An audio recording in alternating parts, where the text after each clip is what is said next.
And lo and behold comes the National Defense Act of 1916, which puts it all together just in time for World War I. You know, I mean, it's like the Federal Reserve. 1913, and then the National Defense Act, 19, all this just in time for a massive inflation of money and credit on the one hand, and soldiers on the other hand, to go and intervene in a European war, destroy the balance and structure of Europe, and create the problems that made the rest of the 20th century horrendous.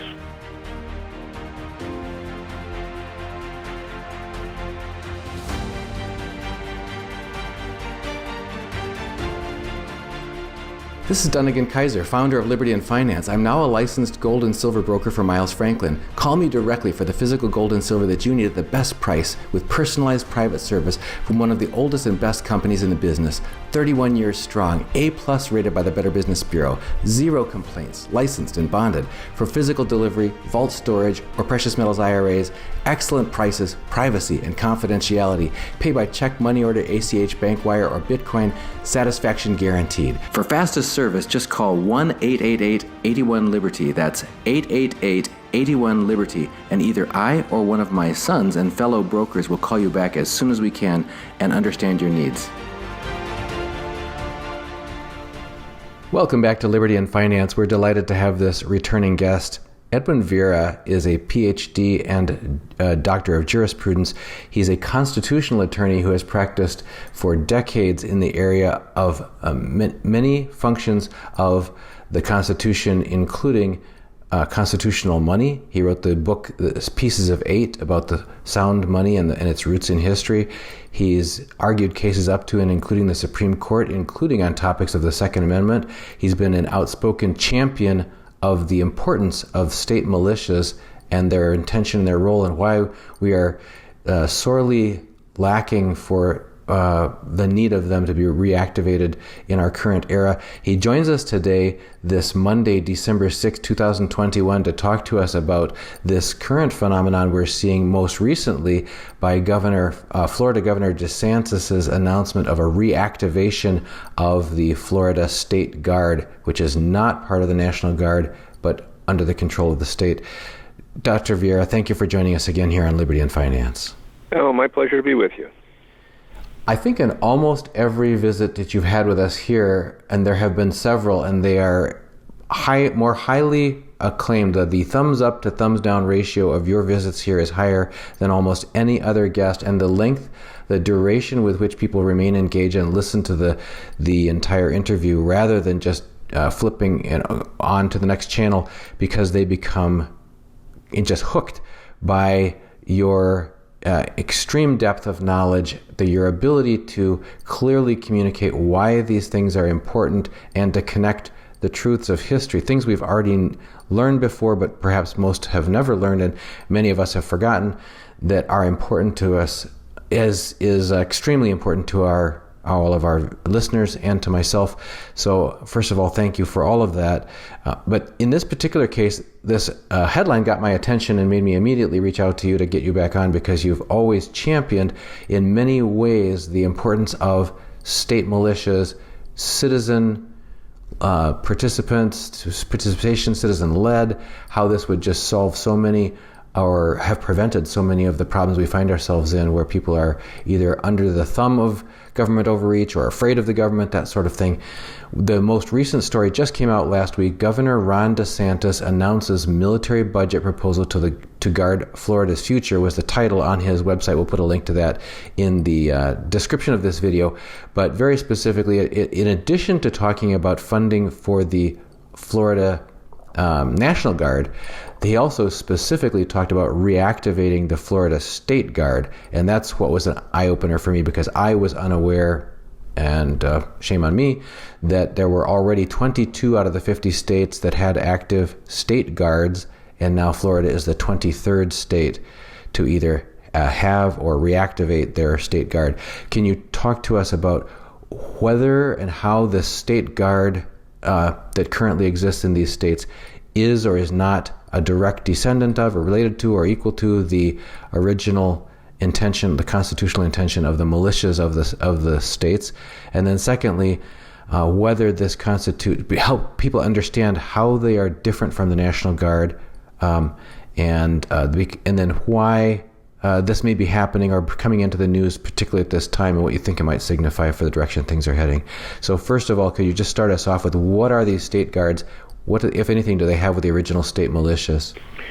Well, as with all of these questions related to the State Guard, National Guard, militia, you have to go back to the Constitution. And you really have to go back one step before the Constitution.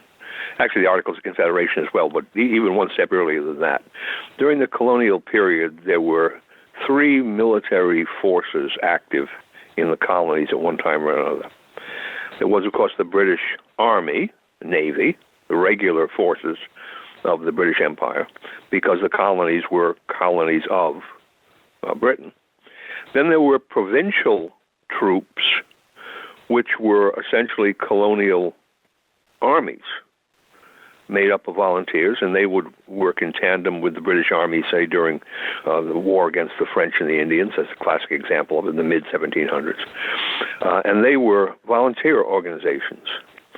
Then there were the colonial militia, and these were made up of every able-bodied male, free male citizen from 16 years old on upwards, and 45, 50, they had different termination points. And they were draft organizations. If you lived in a particular jurisdiction, you had no choice, but when you became 16, to enroll in the militia, and you were in it until 40, 45 years old, whatever the limit was, unless you were physically disabled. The Constitution is built upon that tradition. So we have basically these 3 forces. There's the Army and Navy of the United States. Then there's the militia of the several states. There are 50 of those, 1 in each state. And then there is the possibility of state armies, what the Constitution calls state troops. So if you look at the constitutional provisions, so people can find this for themselves, and not take my word for it, the Army and Navy of the United States are provided for in Article 1, Section 8, Clauses 12, 13, and 14. Power to raise armies, power to provide a navy, power to make rules for the government regulation of the armed forces.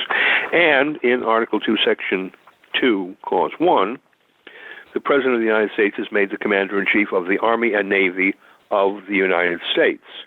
And here we go into an important distinction, the Army and Navy of the United States. Then the Constitution provides, in Article 1, Section 8, Clauses 15 and 16, the militia powers of Congress. Congress has the power to call forth the militia for certain purposes. Congress has the power to organize, arm, and discipline the militia for those purposes. So the militia that's talked about at that point is not some part of the government of the United States. It has some other locus, because the Congress can provide for calling forth the militia, unlike the Army and the Navy, which are always subject to control by Congress. And Article 2, Section 2, Clause 1 makes the President the Commander-in-Chief of the militia of the several states when called into the actual service of the United States. So it's clear here we're talking about something separate from the government of the United States. The militia of the several states are institutions, establishments of each of the states. And when they are called into service pursuant to some congressional mandate, the President becomes the Commander-in-Chief, but otherwise not. Now, the third military or armed force for which the Constitution provides is found in Article 1, Section 10, Clause 3. And it's interesting because this is kind of written in the negative. No state shall, without the consent of Congress, keep troops or ships of war in time of peace. All right? So there's a negative there. Unless the states have the consent of Congress, and of course the consent of the states, because consent is a two-way street, they cannot keep their own private state armies or navies. They would have their militia, but that would be separate from what's called troops or ships of war. Now, that provision also provides that a state can engage in war when actually invaded or in such imminent danger as will not admit of delay. So it's conceivable that if a state were invaded under the Constitution, then the state would not need the consent of Congress to raise specific troops to deal with that emergency, but we leave that aside. So if we look at the present situation, this becomes very complicated because the statutes, Congress has really screwed this up since 1903 in terms of the organization, the structure, and especially the nomenclature of these three separate entities. The Army and the Navy, Air Force, Marines, so forth, the regular forces, pretty much have not changed in terms of their relationships to the Constitution at the national and at the state level. Congress created in 1903 the beginning of what we know today as the National Guard. And it was what I would call a bait-and-switch operation. I won't go into the total history of this thing, but basically it was an attempt to use Article 1, Section 10, Clause 3, the states having Congress's consent to keep troops in time of peace, without actually admitting what they were doing. If you look at the people behind the scenes who were promoting this, they knew exactly what they were doing. And they colored, as it were, the National Guard as being a militia structure, which it really isn't, because the National Guard, especially made clear today, is an adjunct of the regular Army, or the regular Air Force, right, the reserve component. Well, if you look at the Constitution, that's impossible. They're three separate entities, the Army and Navy on the one hand, the militia on the other hand, and these state troops as the third possible component. So immediately there's a problem there. But they exist. National Guard structures exist in all of the states. And it's a peculiar one, too, because it really depends upon state being bribed by the national government. You look at the statutes from the very beginning, no state could take advantage of this structure that was being created unless it followed the regulations provided by Congress, and those regulations would be enforced by the withholding of funds if the state didn't comply with them. So it's another one of these schemes whereby Congress essentially went beyond the exact constitutional boundaries of its authority by use of bribery, federal funds. And unfortunately, the Supreme Court over the years has said, oh, that's perfectly fine. Congress can bribe the states into doing something that it couldn't require the states to do. All right. So we have these three separate entities as part of the sort of military structure of the country. Now, the militia of the several states in each state are under the control of the particular, typically the governors. Governors are the commanders-in-chief of the militia. And they are state institutions. They can't be used for, quote-unquote, federal purposes unless there is some constitutional statute passed by Congress that provides for calling them forth in the service of the United States to execute the laws, suppress insurrections, repel invasions. And there's another interesting point, dichotomy between the real militia and the National Guard.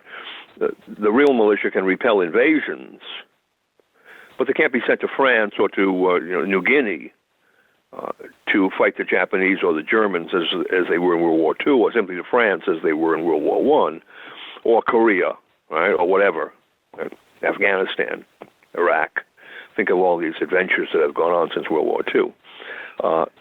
They're not capable of doing that. That's not repelling an invasion of the United States. The militia are forces to be used solely within the territorial jurisdiction of the states in the United States. The state guards are what I would call an adjunct of the National Guard, or a spin-off, if you will. And they were created way back when. I think it was 1916 was the first time they appear in the statutes of the National Defense Act of 1916. They're now to be found authorized by, and people can look this up very easily, Title 32 of the United States Code, Section 109, and that is headed Maintenance of Other Troops. And it's interesting, when you find this provision in the original statute, it follows directly after all the provisions dealing with the creation, structure, operations of the National Guard. So it was a recognition by the draftsmen, at least, of the statute, that this National Guard structure was falling into Article 1, Section 10, Clause 3. The National Guard were to be troops that the states could keep in time of peace with the consent of Congress. That was the deal. And ships of war, because there is something out there called the naval militia. It's very small, relatively speaking, but it's there. So the next section after the National Guard sections in this statute is what is now 32 U.S.C. Section 109, maintenance of other troops. Other troops. What is the other referring to? It's referring to the National Guard. Right? The statute goes along and tells us all these things about the National Guard, and then it says other troops can be maintained. Now, this is more consent of Congress, permission of Congress to do this, right? The states do not need the permission of Congress to maintain their militia. Their militia are part of their governmental structure in the same way their legislature is, their executive office is, their judiciary is, their bureaucracy, whatever other elements of government exist within a state. Congress does not give consent to a state to have a legislature. The state does not need to seek consent to have a legislature. Same with the militia. But the state needs to have consent, and itself needs to consent, because consent is two-way street, to have these other troops, other than the National Guard, which is provided for in quite a few sections of the statute, not just one. And let me just read some of this, so you'll see how it all ties together, how the draftsman understood it. Section A of Section 109. In time of peace, a state may maintain no troops other than those of its National Guard and defense forces, as authorized by another subsection. So you see, it even uses the constitutional language. In time of peace, a state may maintain National Guard and defense forces.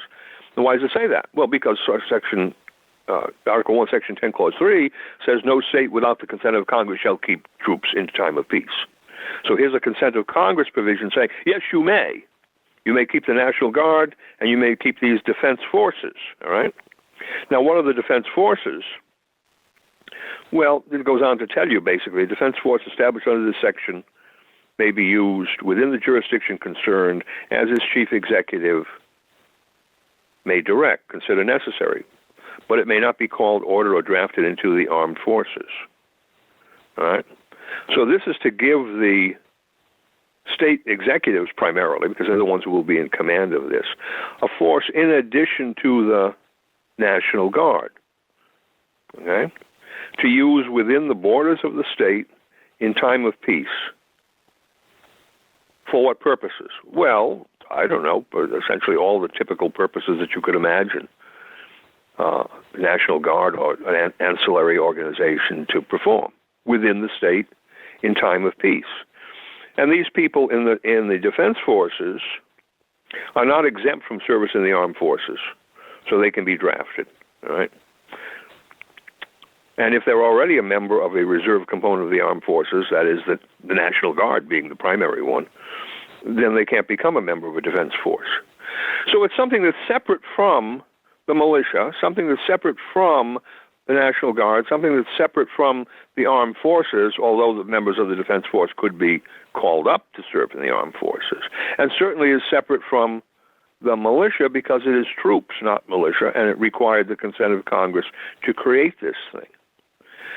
Now, what are they typically? Well, they're very small groups of people. In Virginia, they're less than 2,000. I think it was about 1,200 or 1,500 the statute provides for them.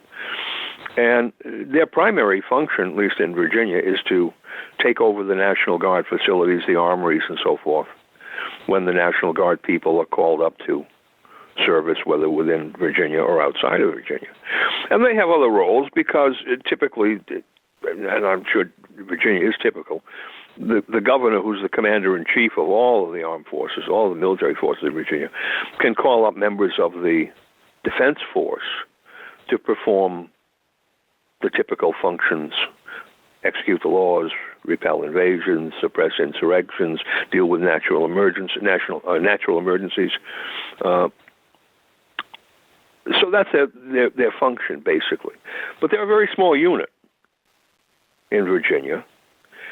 They are trained, they are equipped, so it's not similar to what happens to the so-called unorganized militia in Virginia. And let me just go back one step and see the parallel there. In Virginia, there is an unorganized militia, which is everyone who is able-bodied, male or female, resident of Virginia from 16 to 55 years of age. Then there's the National Guard. Then there's the Defense Force. So it falls into this same pattern of structural pattern. Right? And the Defense Force is this little tiny unit. The National Guard is this much larger unit made up of volunteers. And the so-called unorganized militia, which is really not a very good term for it, even in Virginia, is made up of everyone else. So the total population of Virginia from 16 to 55 able-bodied residents, other than members of the National Guard and other than members of the Defense Force, are members of the militia. And I'm always amazed when I ask people, kind of facetiously, people here in Virginia say, "Are you a member of a militia?" And they usually stammer something like, "Oh, well, no, those are extremist groups, and we don't want to get involved with that." I said, "Well, of course you are. If you're between 16 and 55 years old, you're a resident of Virginia, not a member of the National Guard, not a member of the Virginia Defense Force, then you are by law a member of the Virginia Unorganized Militia." And I say it's not really a very good title, Unorganized Militia, because there are elements of organization. If you read through the Virginia military laws, so-called,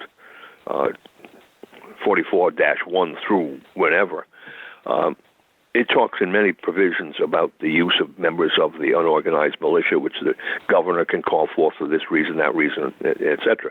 It turns out that the unorganized militia is not organized in the sense of having actual subunits, companies, battalions, regiments, whatever they would be called. It's also not organized in terms of having regular training or regular equipment either dispersed to the people or the people required to provide it for themselves. That would only happen, and it's very vague as to how it would happen in the statutes, when one of these emergencies came forward whereby the governor would call forth members of the unorganized militia. But the statutes provide for it. So you could be called, as a member of the unorganized militia in Virginia, you could be called forth to execute the laws, suppress insurrections, repel invasions, deal perhaps with natural disasters. And if you didn't appear, however it would be that they would call you, that's not made very clear, then you could be subject to court-martial. So the structure is already there. And I imagine most of the states have something that's similar to that. Now, the defense forces that Governor DeSantis is talking about are certainly not part of the militia of Florida. They are also not part of the National Guard. They are this separate thing, these other troops that Title 32, the United States Code, Section 109, allows. And typically, they would be a small number. I don't know, what's he talking about, a couple of thousand people? I think was the number that he was suggesting were going to be enrolled in this. I think initially it's only a couple hundred. Well, whatever. Okay, whatever. Well, it's a small number. I thought it was 2,000, but 200 was really nothing, right? And they're volunteers, just like the National Guard. You see, that's another reason why the National Guard and the Defense Forces are not militia, because militia are, by definition, historical definition at least, compulsory organizations, as it is in Virginia. When you reach 16 years of age, or you move into some jurisdiction in Virginia, being at least 16 years of age, and are not a member of the National Guard, not a member of the Virginia Defense Force, and are able-bodied, you automatically become a member of the militia, subject to all of the requirements of Virginia's military laws, whatever they may be. Now, you can get out of that by joining voluntarily the National Guard or joining voluntarily the Virginia Defense Force, because those entities are dealt with separately within the Virginia military laws. Although in some cases the Defense Force people and the unorganized militia are working together on this, that, or the other. I mean, there's an overlap there in terms of what the functions are. But you're a member of a separate group. You're either in the so-called unorganized militia, or you're in the Virginia National Guard, or you're in the Defense Force. And if you're not in the Defense Force or in the National Guard by choice, you are in the militia by compulsion. So what DeSantis is doing, he is, quote, we wouldn't call it resurrecting. They say that this was a situation in Florida. Florida had a defense force under this provision, the 32 U.S.C. Section 109, back in World War II, and I wouldn't doubt that, because back in World War II, obviously they tried to organize people domestically, because most of the National Guard people, and certainly the Army and the Navy, were going overseas to the European or the Asiatic theaters. So they needed to have some kind of organizational structure. And this was already there. These other troops had been provided for by Congress in 1916. So there was no problem in simply activating that consent provision to call up people. And it's just interesting to look at that period in World War II, which is similar to now, I think, in some ways. As America was getting into the mobilization for World War, it suddenly dawned on the leadership, well, wait a minute, if we're going to send all of these men, and in many cases women too, overseas, or put them at least in the Army, the Navy, Air Force, or Air Corps at the time, what are we going to have to deal with what we now call domestic homeland security? Who's going to provide that kind of security? And there's a very good book that was written dealing with this exact problem. Defenseless in the Night, it's called. And it looks at exactly what happened when it dawned on the Roosevelt administration that there really wasn't what we would call, perhaps as a generality, a home guard. Because the true militia throughout the country basically were inactive, unorganized, untrained, unequipped. They were there in various statutes in the states, but they were basically inactive. And this came from the concept of the unorganized militia. See, when they pulled this bait-and-switch operation in 1903, they created a dichotomy. And they said the National Guard they're going to call this thing the National Guard, and this is the organized militia. And then everyone else goes into the unorganized militia. Well, they call it the reserve militia, the first statute, but it became the unorganized militia. And that's why you see so many state statutes talking about the unorganized militia or the reserve militia, in contradistinction to the National Guard and these defense forces if they've had those.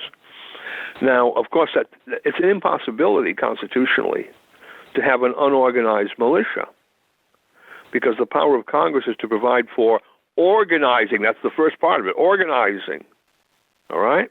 Arming and training. So if the power is to provide for organizing, you cannot twist that into a power to unorganize or disorganize or whatever, the opposite of organizing. It's nonsense. But at the time, what they wanted to do was to create a body, the National Guard, which they could use as an adjunct of the regular armed forces, and essentially freeze everybody else out. You didn't need these militia that had been active through various times in the 1800s.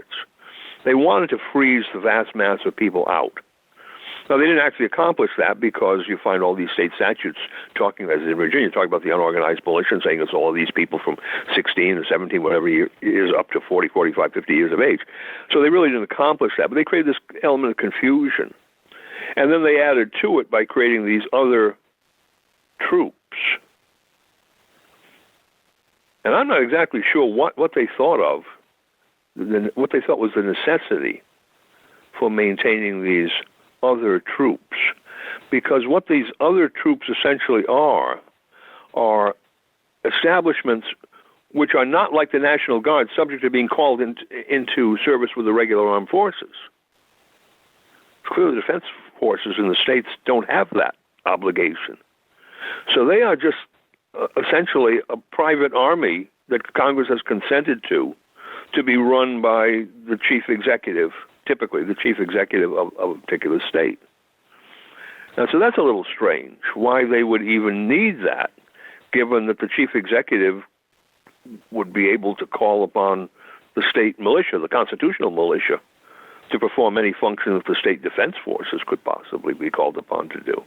So it's a little confusing to me exactly what they thought was the necessity for this. But here's DeSantis, and obviously, in one sense, He understands where his authority is coming from. 32 U.S.C. Section 109. That's clear enough. I'm not sure exactly what he wants to do with these people. They don't have, typically in Virginia, they don't have a really obvious role to perform that everyone is aware of. I think the average Virginian probably has no idea that there's something called the Virginia Defense Force in existence. So I'm not sure exactly what he has in mind, but certainly he is not going in the direction of revitalizing the Florida constitutional militia. That would be typically everybody who isn't in the National Guard. Forget the Defense Force for a moment. Everyone who's in the National Guard who's within the age limitations and is able-bodied. And he could simply call up all of those people in one sense or another and say, well, I'm going to have all categories of activity, and some people are going to do this, some people are going to do that, some people are going to do the other following. I mean, one thing one would say, which is not true in Virginia, is to say, oh, well, the so-called unorganized militia, the vast mass of people, can be called up for executing the laws, repelling invasions, suppressing insurrections. That's right in the statute. Well, to do that, you might have to come out with arms, repelling invasions, for instance, right? Or executing the laws, suppressing insurrections. You can police functions, but you can imagine that the members of the unorganized militia would need to be armed and trained for those purposes. Well, that doesn't exist in the Virginia statutes. There is a provision that says if the governor calls people up, then he could, or the adjutant general could provide for some training. But that's, mañana. That's not now. People are not ready now. So one would think that, the first step that one would take if you were to start revitalizing the militia, the true constitutional militia, would be to require members of the militia, which is just about everyone, to have some basic training, and I would say safety training, familiarization training with arms, right?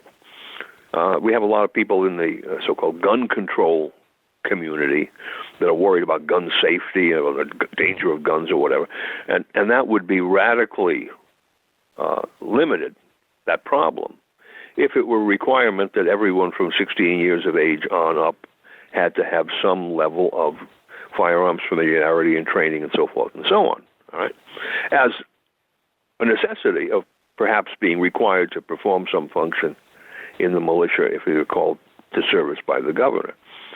So he could do that. He could train people in emergency medical treatment. Why don't you train people in CPR, for instance? That's something you can learn very quickly. Use of defibrillators, you can learn that very quickly, right? So that could be done, emergency training. And you think of the educational system in this country, much of which comes over the internet now, especially after the COVID business started. So it wouldn't be very hard or expensive even to do that, because you wouldn't need necessarily classrooms for most of it. It could be done in a kind of Zoom-type operation, people signing on. So if he were, there's been a lot of, kind of fear-mongering out there. Oh, he's going to raise this huge army.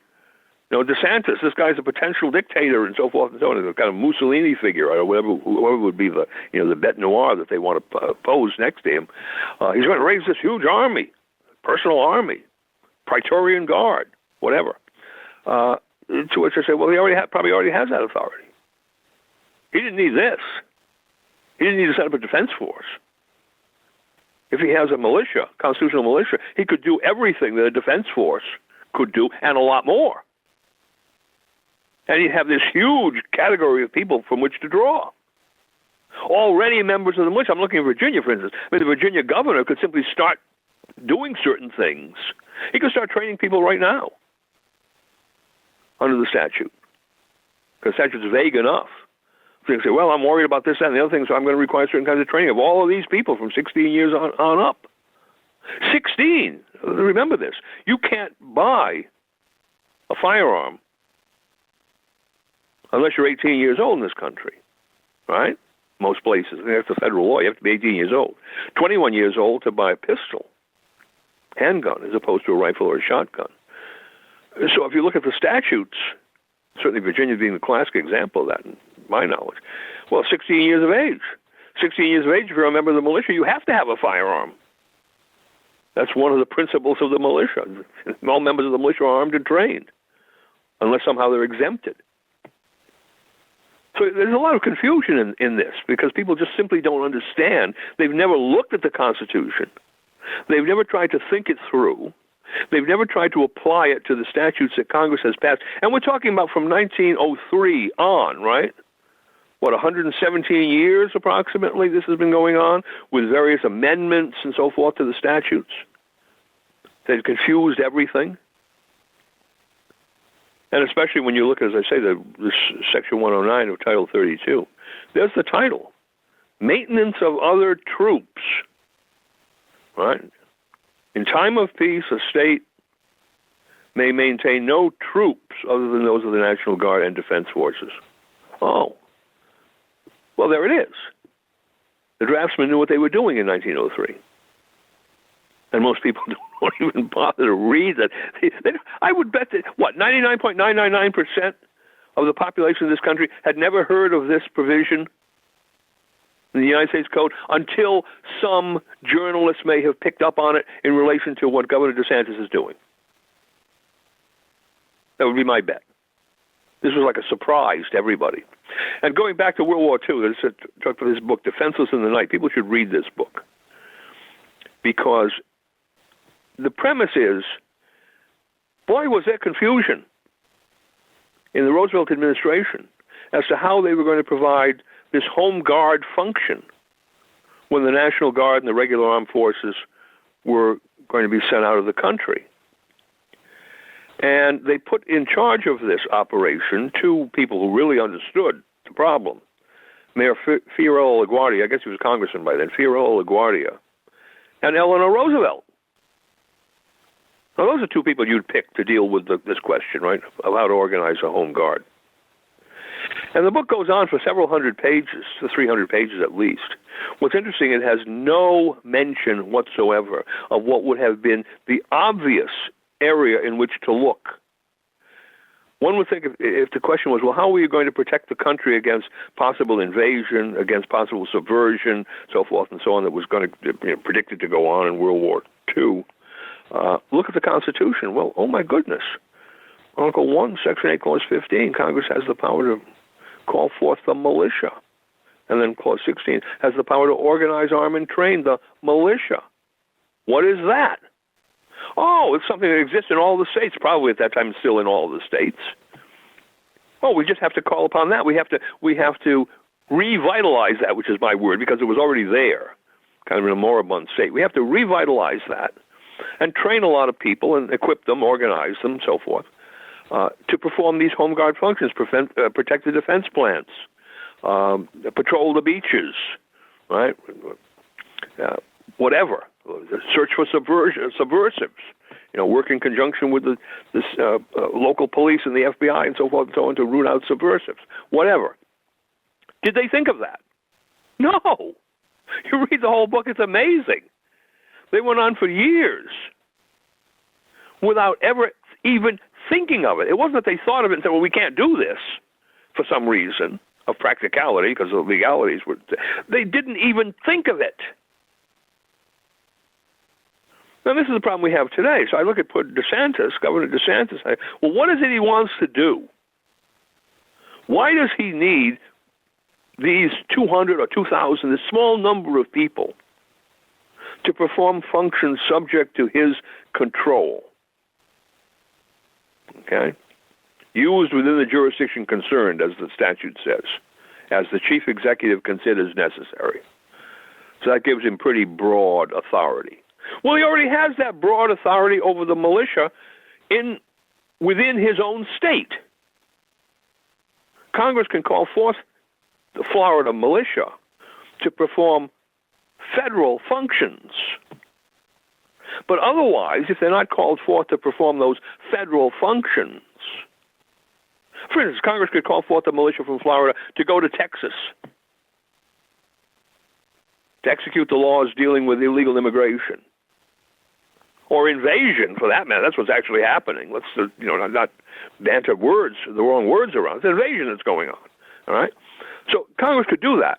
And while those members of the Florida militia were in Texas under whatever the governing rules that Congress had set up, well, DeSantis could not call upon them because now they had been called forth by Congress and they were subject to whatever the congressional statutes provided.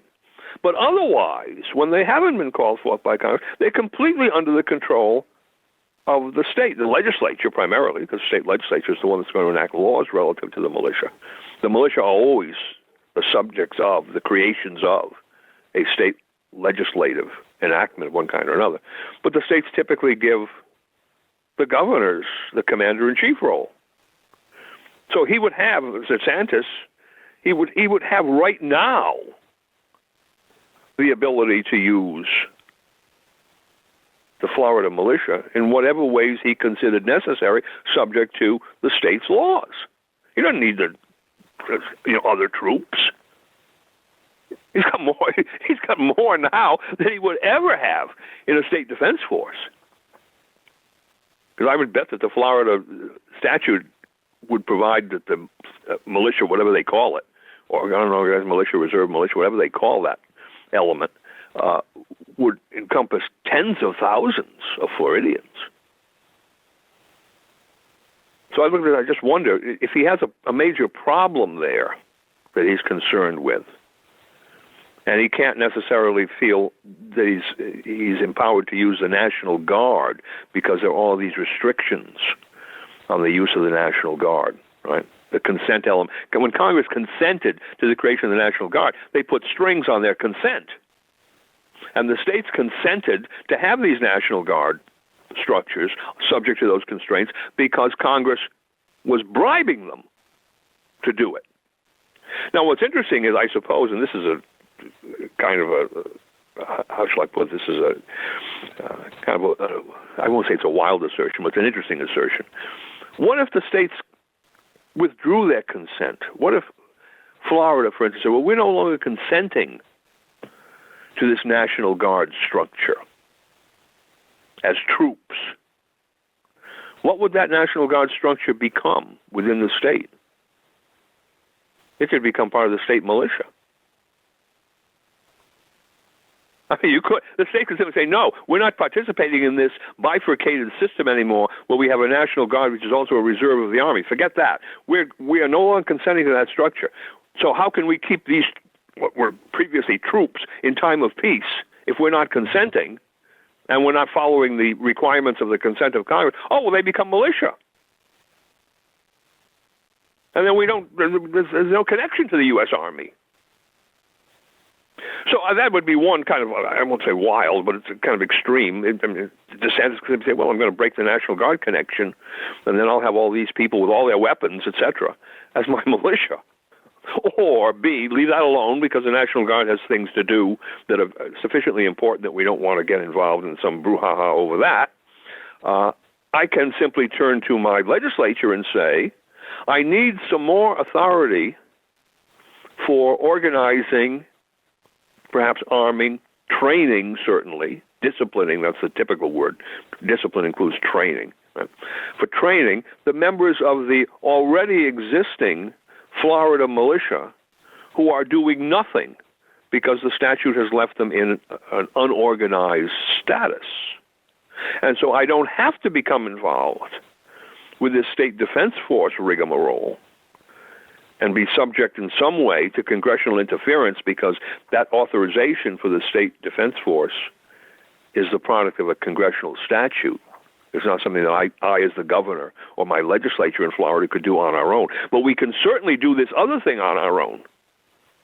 We can certainly organize our state militia, train it, arm it, discipline it, govern it, etc., in whatever way we want, because that's a state institution equivalent to our legislature, our judiciary, our executive, our bureaucracy, whatever. Congress has no control over that within the boundaries of our own state. So, for instance, we could take all of the police forces,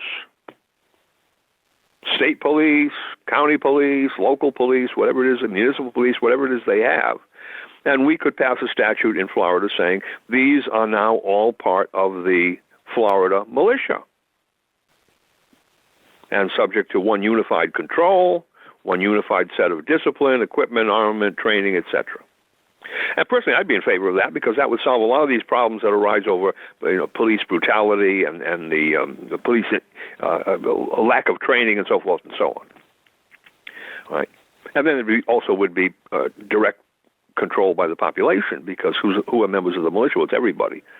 So you make the police an adjunct of the militia or a part of the militia, a subset of the militia, and all of a sudden it changes the whole kind of mental framework. So he could do that if that were his problem. And he could bring a lot more people in as well to the law enforcement function. If he's got some problem related to, invasion by illegal aliens, well, he could triple, quadruple the size of whatever units are being used by Florida to deal with that problem. Right? So he doesn't need this. So I don't know. He didn't consult me. Obviously. So I have no idea. I can't look into his mind. Only the shadow knows what evil lurks in the hearts of men. I'm not suggesting his ideas are evil, but it's one of those situations. I'm not a mind reader. So I don't know what he had in mind. But if he had asked me, I would have said, don't go down this route of the defense forces. That was a mistake that was done in World War II. Right? World War II, the obvious thing that should have been done was to revitalize the militia. Everyone who wasn't going to go off in the National Guard or the Army to fight the Japanese or the Germans would have been eligible to be part of a militia function. And you would have gotten all the states involved in that. And then it would have become a permanent structure, operating structure. It is permanent constitutionally, but a permanent operating structure. And they muffed it in World War II. Right? Well, Eleanor Roosevelt, what did she know? Fiola LaGuardia, what did he know? Right. They really muffed it. And that's a fascinating book to read because it goes on for page after page after page after page, chapter after chapter, and never once asks the question, why didn't they simply turn to Article 1, Section 8, Clauses 15 and 16? Just ask the question. Never does. So even the author, that's a great book. I mean, I love the book because the detail is fantastic. Defenseless in the Night. But even the author didn't ask that question. I can understand why Eleanor Roosevelt didn't ask the question. What did she know? But even the author, who's put together a tremendous amount of research, very subtle research, going way behind the scenes, if you will, to pull out interesting facts, even he didn't ask that obvious question. Well, wait a minute, why didn't they just read the Constitution? So here's DeSantis. So everyone who's criticizing DeSantis because he's setting up a private army, a Praetorian Guard, whatever. They don't know what the hell they're talking about. Excuse me. They don't know what the heck they're talking about, legally speaking. He has every right to do this, and it actually would have to be done by its legislature, right? Because it says in time of peace, a state may maintain. So there would have to be some particular piece of legislation coming out of the Florida legislature to create this defense force. Unless they have one already and it's just sitting there and doing nothing. I mean, if they have to create it anew, it would be a legislative matter. He couldn't create it anew. But he certainly has the authority to do that. And this provision does not put a limitation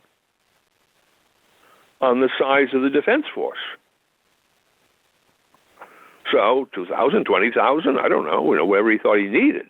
But to the extent that you go to a larger number, I mean, if what he's talking about here, or what he's thinking about, is something that would be a support to the National Guard, or might be a support to some of the police agencies,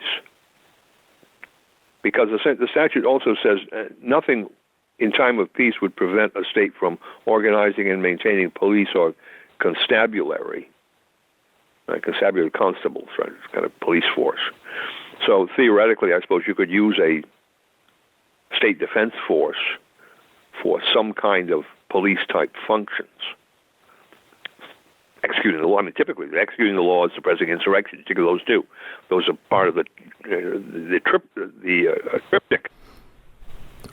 Right. Underscoring what you just said there.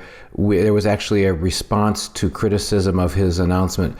The response came from DeSantis spokesperson Christina Pushaw, who tweeted that the state allows the governor to maintain a military force to assist civil authorities in maintaining law and order. So specifically, she said, under Florida law, the governor is hereby authorized to organize and maintain such military forces as the governor may deem necessary to assist the civil authorities in maintaining law and order. I think that agrees with what you're just describing. Well, that's the Floridian part of this. But those forces cannot be troops unless Congress consents, right? We got the supremacy clause here. The Constitution says no state may keep in time of peace troops or ships of war without the consent of Congress. So although Florida has that provision, it cannot be applied in such a way that it would conflict with the absence of congressional consent. So if DeSantis is going to go and say, I'm going to use that provision to raise, quote-unquote, troops, then I have to do it under color of this 32 U.S.C. Section 109, consent of Congress, and they become state defense forces. Now, if what that provision is saying, the Floridian provision is saying, is kind of a generalized one, well, that would then authorize anything done with the militia, because the militia is not subject to congressional consent. The state militia can be called forth by Congress pursuant to congressional regulation, but it has to be called forth for purposes of the national government, right? Congress does not call forth the militia for the purposes of the state government, only for the purpose of the national government. So you have statutes that authorize the president. Title 10, United States Code, 243, 244, 253, 254, 252. Look in that section, the so-called insurrection, Chapter 13 of Title 10, where the president can call forth the militia for certain national functions under his command. Okay, that's part of the constitutional authority that Congress can give to the president. But that doesn't enable the president to call forth a militia to deal with particular state functions or state problems. So that's a dichotomy here. That this 32 Section 109, Title 32 Section 109 State Defense Force authorization is the thing that falls in the middle constitutionally. It's not the Army and the Navy of the United States, clearly. It's not the militia of the several states, clearly. It's these troops which require the bilateral consent of the state and Congress to be established and maintained in time of peace. Notice that, in time of peace, the state requires consent of Congress. In time of war, if the state were invaded, for instance, because Article 1, Section 10, Clause 3 mentions that, in time of war, the state can raise all the troops it wants, including its militia, obviously. It's only in time of peace that we have this limitation. So I'll say, if I were DeSantis and I had some bigger picture in mind than having a very small number of people, then I would simply go to my legislature and say, I need a few amendments here, minor amendments. They would be minor, true. I need a few minor amendments to our military code, or whatever they call it in Florida, to enable me to require members of the quote-unquote reserve militia, unorganized militia, whatever it's called in Florida, to perform these functions. So in Virginia, for instance, it would be easy to change the statute and provide a section that would call upon all the members of the unorganized militia to receive certain kinds of training. All right, you got to do this. Within a year, you've got to take 2 online courses, or choose from a smorgasbord of 20 online courses, so that each year for the next 5 years you're going to get this kind of training. And if you don't do that, we're going to fine you $50. Because you have to do it. It's like Virginia. Virginia's Bar Association, Virginia State Bar. All the lawyers are members of the Virginia State Bar. The Virginia State Bar is an adjunct of the Virginia judiciary, and is subject to control ultimately by the Supreme Court of Virginia. And it provides, if you're a lawyer and you're quote-unquote active, It means you're actually in practice as opposed to someone who's retired, for instance. And you're active. You have to maintain an educational program called continuing legal education. And you have to take 12 hours of continuing legal education each year. And some of that has to be in ethics, obviously, one would hope. And some of it has to be kind of face-to-face. And some of it can simply be watching internet-type programs, right? So many hours of this, so many hours of that, so many hours of the other thing. And it has to be a total of 12 hours each year, okay? And if you don't do it by a certain October the 31st, or the deadline date, unless they extend it, which they did with the COVID thing for a while, then you have to pay a fine. Really simple. And I suppose if you were recalcitrant, you simply refused, then you'd have a problem with the bar, and they'd call you in on some kind of charge. Right? So lawyers do that. I imagine in some instances, so do physicians and maybe accountants or whatever, depends on what state you're in. Right? There's a continuing education requirement. And that would simply be what DeSantis would bring in. He'd say, well, I want a continuing education requirement. And all these people in the militia, which is everybody, from the time they're 16 years on up, they're going to take these courses, online courses, or maybe face-to-face call. Maybe we'll get them out of the range, right, so they can actually learn to shoot a gun. But whatever, we're going to set this thing up in such a way. And if people don't want to do it initially, they can pay $5 or $10 to get out of it. And then next year we'll raise it to $25. And the year after that we'll raise it to $100. And so we wean them off the idea that they don't have to participate. And Governor DeSantis, will end up with 100,000 people trained and organized, right? And some of this training could become sophisticated as you go along, right? We train them in police techniques. We train them in forensics. We train them in legal, whatever. Right? We can have it separated because we bring the lawyers in here. We can bring these other people in different units. We can make this thing very comprehensive in terms of what it's capable of doing, our state militia. And it would be under my control, or the governor's control, and it would be not subject to any kind of congressional interference because it's performing its militia functions within and for the state. End of discussion. So I don't know what he has in mind. It's a short answer. People who are criticizing this in terms of his having some dark motive and maybe there's illegality or that's all baloney. I don't know what his motives are. I'm assuming he's acting in good faith. But the statute certainly gives him this authority. The small numbers tend to tell me that I can't believe it's going to be terrifically effective or useful. I mean, in Virginia, who has ever heard of the State Defense Force? Members for the State Defense Force, people like me will actually read the statutes. But the average person probably doesn't know a darn thing about it unless he's got a member of the family who's part of it. I mean, I've only run into one person in my entire life that I found out was a member of the State Defense Force in Virginia. And he was another lawyer. That's how I ran into him. All right? He was another lawyer. So it's not something that's very well known or very visible.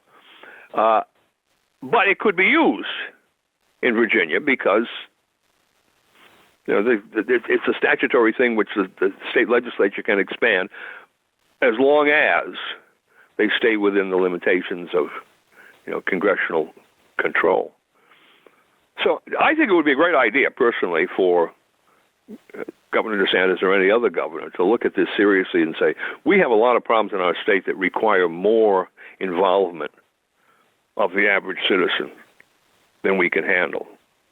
And we don't want to put the authority for doing these things. We don't want to expand the bureaucracy, right? That's the last thing we want, because the bureaucracy is always insensitive to the needs of people and often unresponsive to people like the governor, right?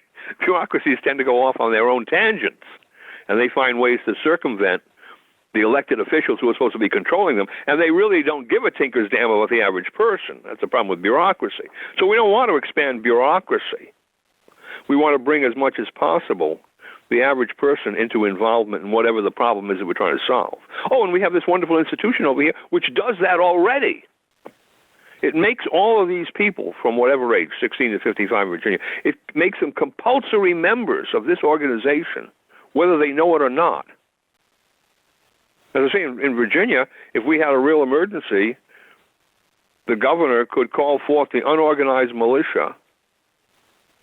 Doesn't say how, but let's assume that he could figure out some way to do it. And if a member of the unorganized militia simply refused to show up when he was called, he'd be subject to a court-martial. It's serious business. It's right there in the statute. All right? So here we have this wonderful structure which goes back to the Constitution, the Articles of Confederation, and the entire history of the colonial settlement of America. It's basically the fundamental concept, even in the Declaration of Independence. Who is going to alter or abolish a form of government that is not responsive to the will of the people other than the people themselves? Right? How are they going to do that, ultimately? If the form of government has its own Praetorian Guard and says, no, you're not going to abolish us, then what happens? So it's right there in the Declaration of Independence. And it was in every statute, because Congress passed a statute immediately in 1792 to deal with its authority over the militia. Now you had militia statutes in all of the several states and the District of Columbia. Congress very early on, 1806, something around there, passed a very detailed statute for the militia of the District of Columbia.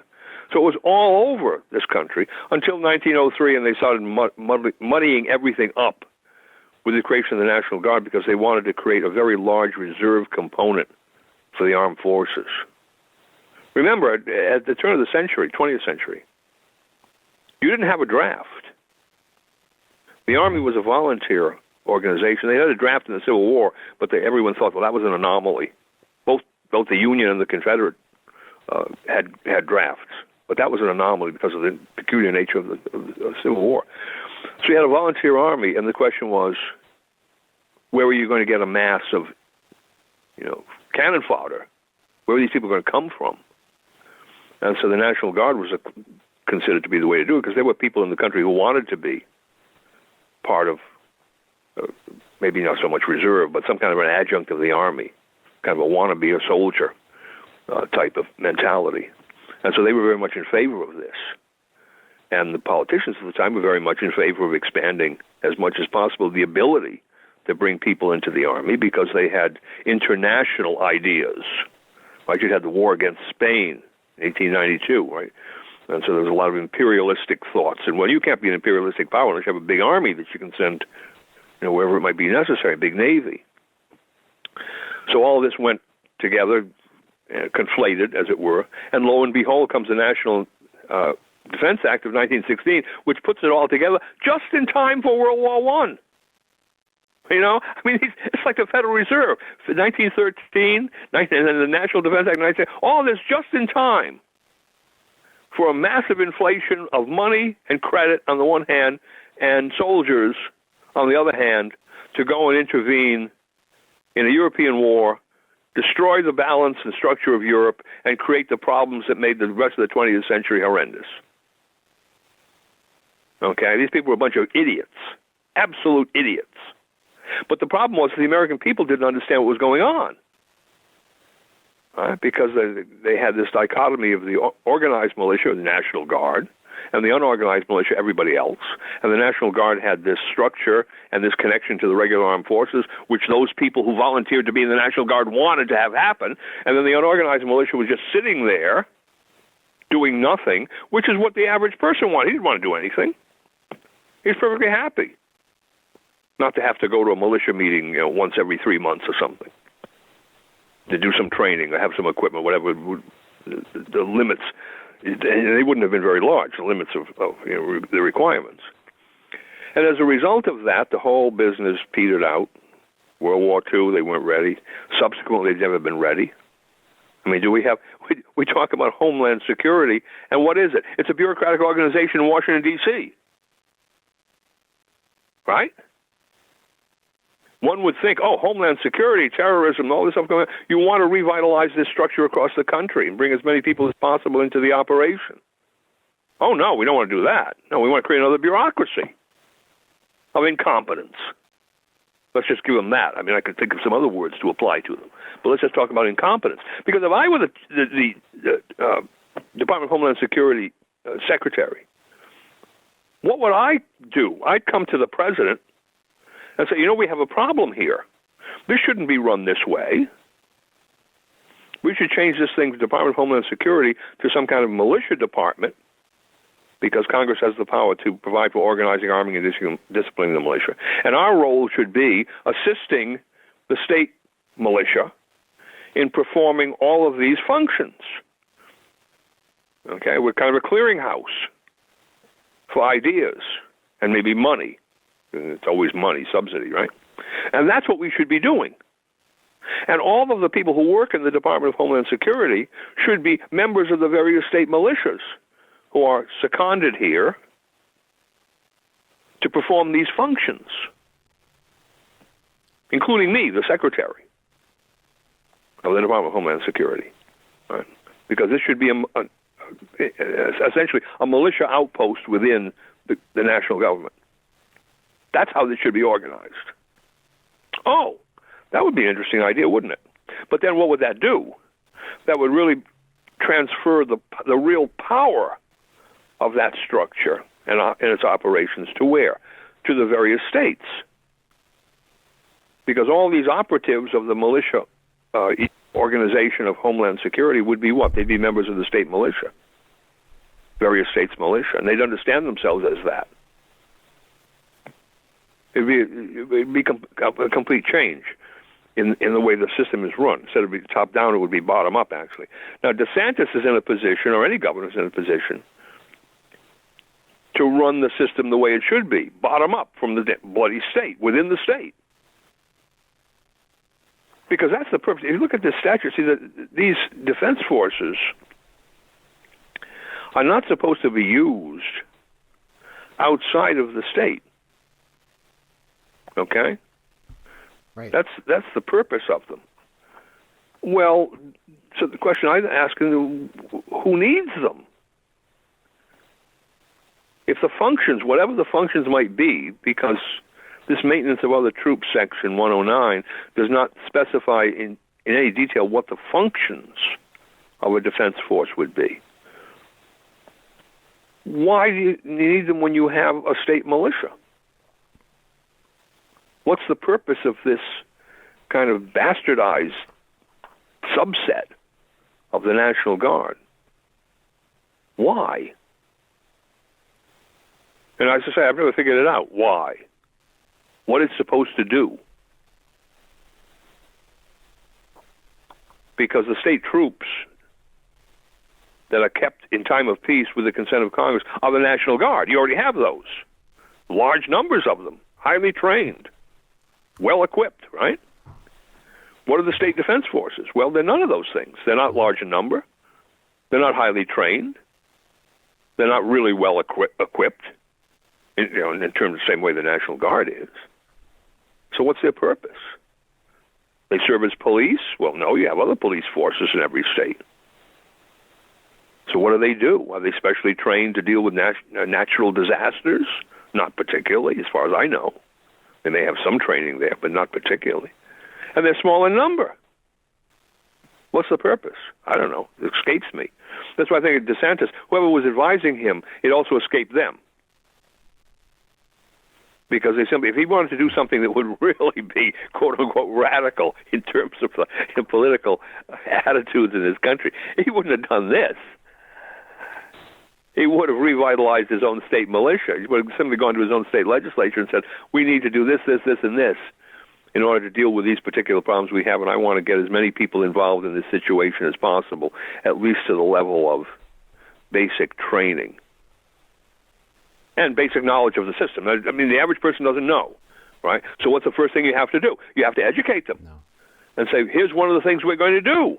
And maybe the first course that you would take, the required course, you'd have to go on internet and take this thing, 2-hour course or something, 3-hour course, would be, what is the state militia of Florida? And why are you a part of it? And why is it important that it exists and that you are a part of it? I think, 3 hours we could cover that pretty well. And so you educate people and convince them that this is something that needs to be done. We need to expand what we already have in Florida, I'm talking now. And we're going to do that. And this year, we're going to have education. And next year, we're going to start with compulsory courses and a provision for those people who want immediately to come into an active role. We'll have, something set aside for them. These different units will be set up. But for the average Floridian, they're going to have education. And if you don't want to participate at this point in time, well, then you can pay this compensation. And that's what happened if you go back to the original militia statutes in the colonial period and thereafter. That was the choice you had. You were a member of the militia. You had to do certain things. You had to arm yourself in certain ways. You had to come out for training. And if you didn't, you were fined. And I imagine that was especially the case with respect to training, because most people would have a gun anyway, but maybe you didn't want to come out 6 times a month. Maybe you wanted to absent yourself a couple of times because you had better things to do, in a sense. Okay, so you paid your 10 shillings. Fine. You follow that policy. Now, when it became an alarm, as they called them, right, when our area was actually being invaded by the Indians or by the French or by both of them, then all bets were off. You didn't get yourself absented by paying a few shillings. You went. Because it was a compulsory organization, right? But otherwise, it was fairly free in the sense of, I guess, because I've never seen anything to the contrary, you could probably have evaded all 6 training sessions if you were willing to pay the, 30, if you were wealthy enough to pay the 30 or 40 shillings. But probably they would have gotten on your case because, remember, the militia were all organized in a locality. So your company was all of your neighbors. And in Rhode Island, for instance, they had militia organized by streets. Right? All the people who lived on this particular street were part of this company, and on this particular street were part of that company. So everybody knew who you were. And if you were someone who was kind of a scofflaw, someone who just didn't care and he was wealthy enough to pay, then I suppose they would have gotten on your case, as the expression goes, and made life a little difficult for you in a social way. You don't understand my meaning. But anyway, there it was. So the same thing could be true. You got a state is, I don't know how many people are in Florida who would be eligible for participation in the militia. Several millions, 10 million, let's say. Okay, so only 2 million are really willing to do anything initially. 2 million? That's a lot of people to have at the beck and call of the governor. Wouldn't you say? So that's only what? 1/5. Say they had a population of 10 million. They were eligible. It's probably more, because I think Virginia is close to that now. You had 2 million who were willing to say, yes, we think this is important. We're going to do all this. We're going to get this training. We're going to get the equipment. We're going to come out for the 1 or 2 training sessions a year that we have to do. And some of us are actually going to go into these active roles, becoming the police or supporting police or whatever it would be. All of a sudden, he has this huge number. Then I think that his critics would be saying, what are you doing here, DeSantis? You're raising a private army? He said, no, I'm raising a militia. I'm doing what our founding fathers did. Read the Articles of Confederation. Read the Constitution. Read the history, more than a century of history prior to the Articles of Confederation. Try that on for size. That's why I think this is a fascinating thing. I'm glad he's doing it, because this is the first halting step, right? This is where the little child finally stands up and takes the first step away from the kitchen cabinet, and you realize the child may be learning how to walk. Right? It's always an interesting thing to see when that happens. Oh, I've got a lot of grandchildren and children, so I've seen it. You know what I'm talking about, right? Look at Betty is actually walking. She took two steps on her own before she fell down. Okay. Well, that's DeSantis, I think, in a sense. He's a pretty smart character. And I think he's at that stage now. He's saying, wait a minute, something has to be done here so that the government of Florida, and in particular the governor of Florida, has the ability to deal with some of these problems that it is clear to the governor and others will not be dealt with by Washington. what forces, if you will, do we have at our disposal in Florida to be able to start getting a handle on these things? And somebody in his entourage said, oh, yeah, Section 109 of Title 32. Try that. I'm saying, yeah, that's okay. Yeah, that's what you'd find if you really didn't understand this. You might stumble on Section 109. Yeah, we can do this. We can raise a state defense force. Now, I would hope he's got somebody else in his office who's saying, well, besides that, we can do this other thing over here, which is even better, because this doesn't tie us in any way to the consent of Congress. See, Congress can amend Section 109 tomorrow morning, right? Put all sorts of restrictions on it. But they can't do anything to the state militia functioning within the state. Because as I say, it's equivalent to a state legislature. It's a part of the state government. So there's nothing they can do about it, as long as it's functioning within the state. So yeah, look what's been done to Second Amendment shall not be infringed. Even very recently here, California enacting magazine limit bans and so on, and them being upheld. The Ninth Circuit, court that panel recent decision. talking about self-defense. It's like, where, from all of our past discussions, that is not the basis of the Second Amendment shall not be infringed. It's not individual homeowner self-defense. No.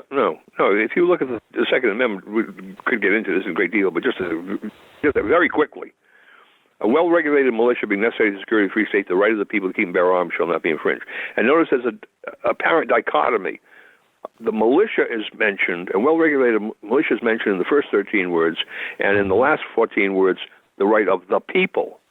Now, it does not say a well-armed people being necessary to the security of a free state, the right of the people to keep and bear arms shall not be infringed. It doesn't say that. It also doesn't say a well-regulated militia, etc., the right of the members of the militia to keep and bear arms shall not be infringed. Doesn't say that either. Neither does it say the right for the people to protect themselves in their own homes or in their own vehicles. Or anything like that. Okay, we don't even have anything like that, right? So it's obvious that what they're talking about there is you arm the people so that they can perform this function in the militia. That's the whole point of it. The self-defense thing, all of the Bill of Rights, actually the first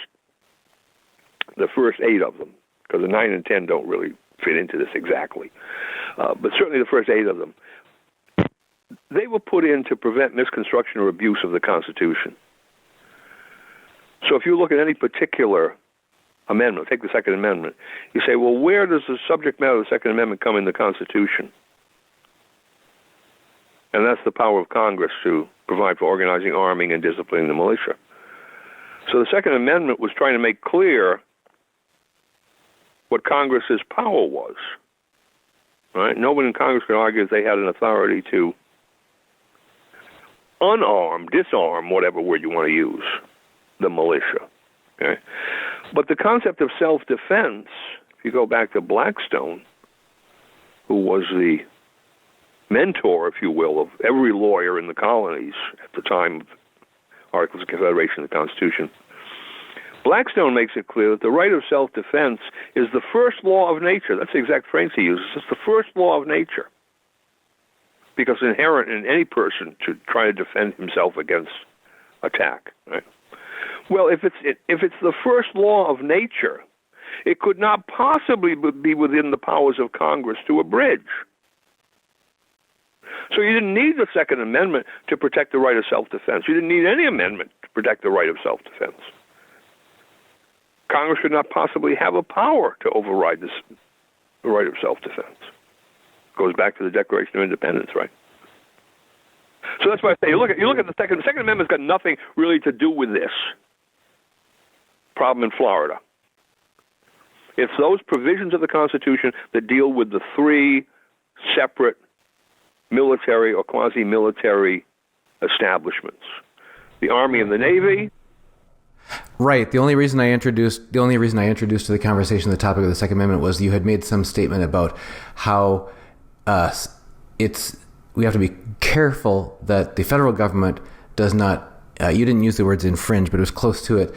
Basically, to thwart the original, the state constitutions, the sovereignty of the states, and so on. So I was just pointing out an area where they already have an established track record of doing that by analogy. Oh, well, that's within the state. Okay, that's the state of California violating the Second Amendment. Because what we're talking about, the well-regulated militia that the Second Amendment is talking about, in each instance, is a militia within the state. There is no militia of the United States. All right? Congress has the power to call forth the militia of the several states. The President of the United States is Commander-in-Chief of the militia of the several states when they are called into the actual service of the United States. There is no such thing as a militia of the United States, a national-level militia.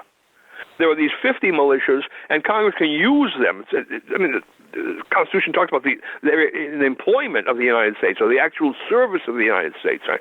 There's something that Congress can call upon. They're separate. They're down there in the states, and Congress can use them for only 3 limited purposes. Otherwise, they're state institutions, and then they have to be maintained as a proper constitutional militia must be maintained. And well, actually, it's the second principle in militia, because the first one is organization. Right? You're going to say everyone's a member, but something along those lines. But the first active principle of the militia is every able-bodied member has to be armed. Why? Because the militia is a military or paramilitary force. Repelling invasions, right? That's one of the first 3 principles. Repel invasions, suppress insurrections, execute the laws. And you can think in every one of those 3 categories there would be or could be the use of arms. And repelling invasions, well, heavens, you're talking about arms at least as good as the invaders have. Right? You're not going to repel an army that has the most modern weapons by using flintlock rifles. That's an absurdity. So you look at California as an example, all these gun control statutes, and California is not the only one, obviously, but one of the more extreme ones, New York, New Jersey, Massachusetts, I mean, go on, the list goes on. Right? But what do? They prevent the average citizen, the member of the militia, right, because they're not limited only to people who are not members of the California militia. They strike at every citizen in California. Is prevented from having this, that, or the other thing, which obviously would be, could be, must be used by the citizens to repel invasions in their course of duty in the militia. So the extended round magazine, whatever that is, 10 versus 30 or 10 versus 25, whatever it may be, that's an absurdity because you can't imagine any invading force that would be limited to a 10-round magazine. It's an absurdity. They're going to have something much bigger than that. So just looking at the magazine, say, well, of course you can't prevent the average citizen from having this, because if he were called forth an emergency to serve in the militia, which is his responsibility already. I haven't read the California statute, but I'm damn sure that it has, at least in a vague sense, that responsibility. What's he going to come forward with when you've told him he can't have the very weapons that are necessary to perform that function? It's a contradiction in terms, Governor Newsom. Well, Newsom is a contradiction in terms in many ways, right? Governor Newsom, that's contradiction in terms. But it's contradiction in terms. And it's already been decided by the Supreme Court. Read the case of the United States versus Miller. For anyone who doubts that, the Supreme Court lays out what the principles are for determining whether a firearm is subject to protection by the Second Amendment. And one of those is, can it be used in the common defense? Not is it being used, not might it be used, but can it be used? Oh, 30-round magazine? Yeah, I guess that could be used in the common defense. You bet. AR-15, rifle with 30-round magazine, M1A with a 20-round, whatever it would be. You pick them, semi-automatic rifles. Of course. So the Supreme Court's already decided this in principle.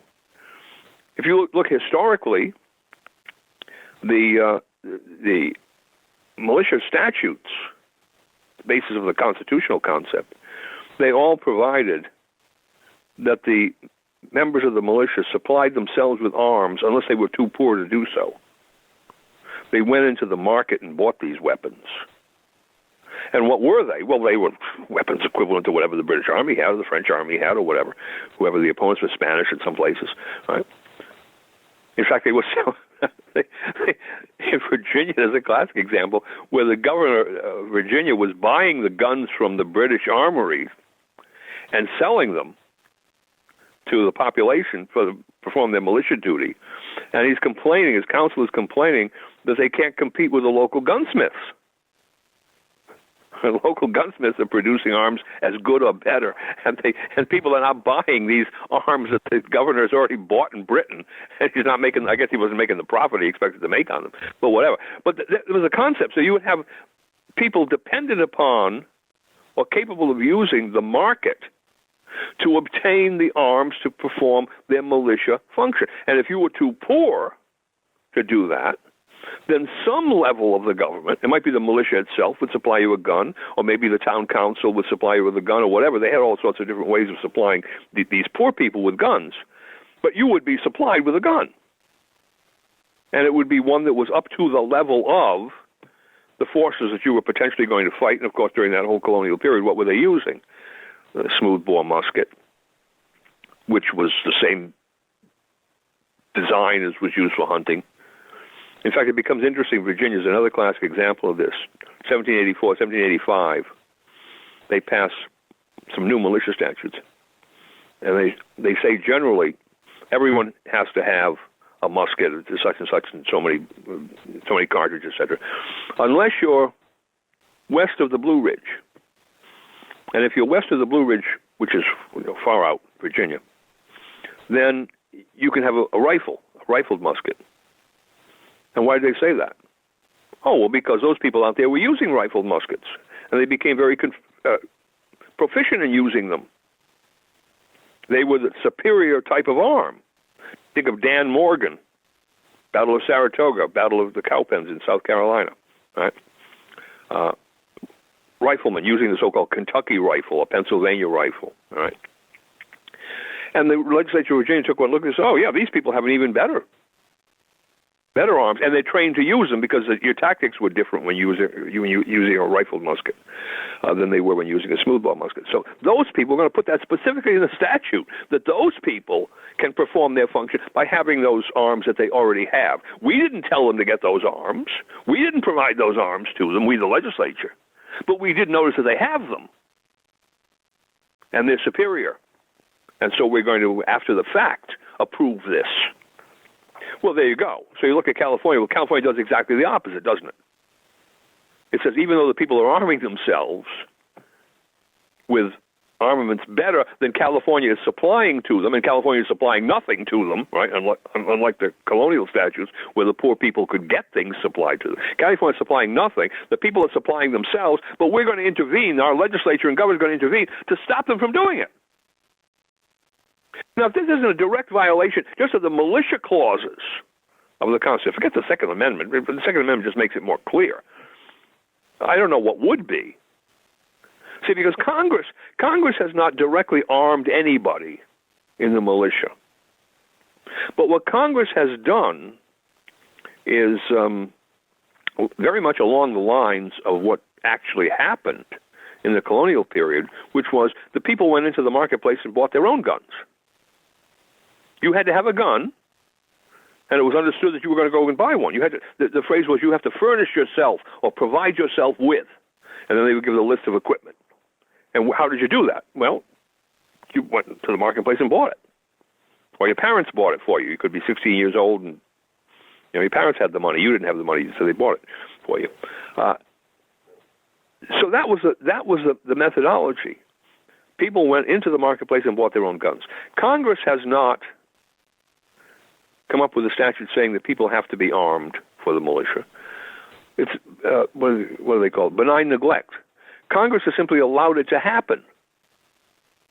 And that's a way of arming people, right? I would say constitutionally, it's perfectly justifiable for Congress simply to say, folks, go out and buy your own guns. But then it would mean that there would be no interference in the free market, preventing people from buying the guns that were of sufficient quality and usefulness to perform the militia function. Now, Congress wouldn't be interfering with it.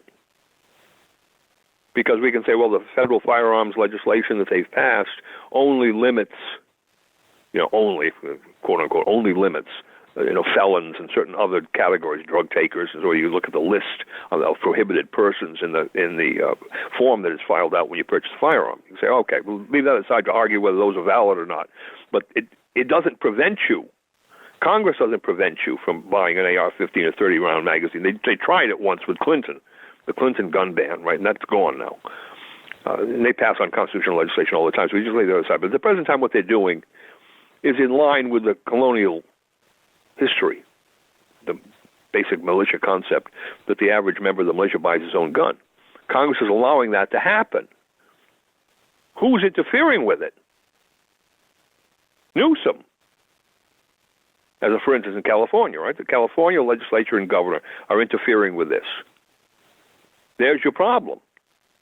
And that's where the Second Amendment comes into play, because it's obviously an abridgment of the right to keep and bear arms when the people cannot keep and bear the very arms that would be serviceable for them in the militia. We're going to have to pick it up there. And actually, I'd like to pick it up next time. Back to something you said near the beginning about the Congress can bribe the states to things that they can't, by constitutionality, illegally require them to do or not do. We've got examples from highway funds, education, medical, law enforcement. The list keeps getting longer. And I think it's extremely important right now when people are saying, yes, we want stimulus, we want bailouts, we want, the federal government should be doing more for its people. It's like, where has that led us to in the past, and how has it contributed to our loss of individual sovereignty and constitutional rights? But as always, Dr. Vieira, if our viewers and listeners want to follow more of your writings, where should they find you? Well, if they go to News with Views, one word, newswithviews.com, they'll find me in the list of contributing authors, and you go down to my archive and you find a lot of stuff dealing with various aspects of the militia and its relationship to this, that, and the other thing. And then they can go to Amazon.com, look me up, and you'll find a number of books that I've written on the militia CD that I have. And generally speaking, if you put me into my name into one of the search engines, along with militia, you'll find a number of times where I have been giving, presentations, personal presentations, video that people have put up. So anyone who wants to find it can find it. That's the question of doing it. Very good. Well, we always thank you. Thank you for joining us, Dr. Vieira, here on Liberty and Finance, and we'll love to have you back again soon. We just reposted recently a talk that you did with us about does the deep state own us, and giving many different examples of that, and it received exceedingly high reviews and views. So thank you very much, as always, for joining us on Liberty and Finance. Well, thank you for the opportunity.